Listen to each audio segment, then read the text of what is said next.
வாலிபத்தின் கடனை தீர்க்க தாலி ஒண்ணு அப்பன் தந்தான்.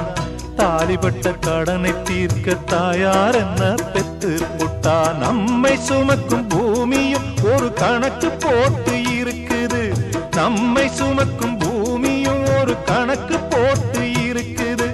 நாளை வாங்கும் வரவுக்கு அது இன்று நம்மை சுமக்குது. நாளை வாங்கும் வரவுக்கு அது இன்று நம்மை சுமக்குது. ஆத்துக்கு பக்கம் ஆத்துக்கு பக்கம் ஆத்து சுரக்கிற ஊத்துக்கு பக்கம் யாரோ வச்ச தென்ன இது நம்பி இருக்குது மண்ண. இது தானாக வளர்ந்த மரம் பாரம்மா. ஒரு தாயாரு தந்தை யாரு கூறம்மா. தானாக வளர்ந்த மரம் பாரம்மா. ஒரு தாயார்